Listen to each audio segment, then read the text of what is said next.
आदिवासी भागाचे नेते आदरणीय देवराम शेठ दांडे, जिल्हा परिषद सदस्य माईताई दांडे, त्याचे सगळे सहकारी आदिभाऊ बांगर, सगळं शिष्टमंडळ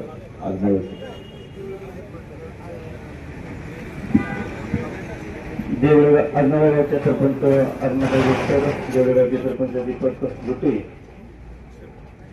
खैरे कट्टळगावचे सरपंच बाळाप्पा केदारी, आजनाळगावचे उपसरपंच बाळासाहेब कोकणे, त्यासाध्यक्ष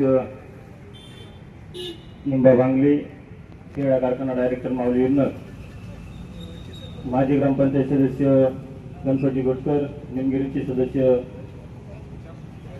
रडे गुरुजी, निमगावचे ग्रामपंचायत सदस्य विजय डांगसी, राहुल गुटी, आजनाळगावचे माजी उपसरपंच युवराज लांडे, आजनाळगावच्या ग्रामपंचायत सदस्य भीमाताई कोकणे या ठिकाणी उपस्थित झालेले आहेत.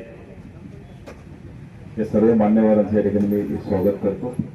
आणि काल पण मी सांगितलं की आदरणीय देवराम शेठच्या कुटुंबात मला वाटतं दुःखद निधन झालं होतं.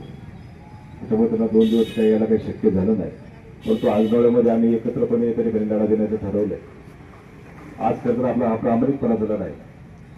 माझी या निमित्तानं खरं तर सगळ्यांनाच विनंती राहील की आपापले मतभेद सगळ्यांनी विसरून अदानी सारखा एक महाकाय उद्योगपती आपल्या जर जिल्हा तालुक्यात येत असत आणि आपल्यावर मनमानी कारभार सारखं जर करत असेल तर मला असं वाटतं एकत्रपणे येऊन जरा देणं फार गरजेचं आहे. त्या ठिकाणी देवराम शेट्टी आजपर्यंत प्रत्येक वेळेस आदिवासी समाजाची कायम भूमिका मांडत आलेली आहे. आणि मला असं वाटतं की जर पर्यटन जागतिक पर्यटन स्थळ असलं नाणेघाट परिसर, पेसा क्षेत्रातील असल्या सगळा तो भूभाग, आणि पेसा क्षेत्र जर एखादा तर एक दगड पण आपण उचलू शकत नाही. आणि हे सरकार जर मनमानी कारभार जर करून अदानी सारखा प्रकल्प या ठिकाणी राबवत असेल तो आम्हाला मान्य नाही. मुळात प्रत्येक गावची ग्रामसभा घेणं गरजेचं होतं, सगळ्यांना विश्वासात घेणं गरजेचं होतं, मग तुम्ही जनसुनावणी आयोजित करा. परंतु हा सगळा मनमानी कारभार झालाय.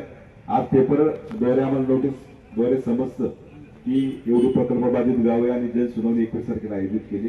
त्यावेळेस हे खरं तर तालुक्यासाठी धक्कादायक आहे. आणि हा फक्त आता आदिवासी बांधवांचा लढा राहिला नाही तर आज सगळ्या शिवजन्मभूमीचा लढा झाला. त्याचं कारण असं की सह्याद्रीच्या ज्या डोंगर रांगा आहे, छत्रपती शिवाजी महाराजांना ज्या स्वराज्य उभं करताना जशी मावळ्यांनी साथ दिली, 18 पगड जातीच्या सगळ्या जाती धर्माच्या मावळ्यांनी साथ दिली, त्यामध्ये आदिवासी बांधव पण होते. आणि सह्याद्रीने जी साथ दिली, आज सह्याद्रीचे डोंगर जर हा फोडायला आदरणीय निघाला असेल तर ते आम्हाला मान्य नाही. त्याच्यामुळे आम्ही हा सगळा एकत्र लढा देतोय. सगळ्यांनी या ठिकाणी येऊन पाठिंबा दिला.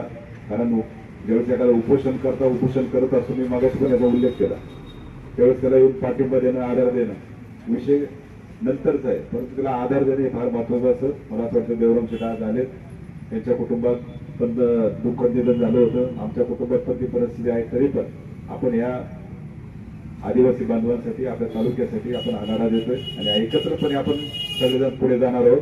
हेच मी निमित्तानं सांगतो. तर मारकपत्र, परंतु तुम्ही या ठिकाणी पाहत असाल की स्वतः सरपंच ताईंनी येऊन इथं पाठिंब्याचं पत्र दिलंय. आदरणीय सह्याद्री बचाव समन्वय समितीचे जे अध्यक्ष आहेत आदरणीय देवराम शेठ दांडे यांचं या ठिकाणी पाठिंब्याचं पत्र आलंय. मी समितीचे आणि ग्रामपंचायतीचे मनापासून आभार व्यक्त करतो. आदरणीय अतुल शेठ बेनके या ठिकाणी उपस्थित राहिले होते, त्यांनी पण या उपोषणासाठी लढ्यासाठी पाठिंबा दिला. आणि तहसीलदार साहेबांना त्यांनी तत्काळ फोन केला. त्याचप्रमाणे खासदार साहेबांना पण फोन केला.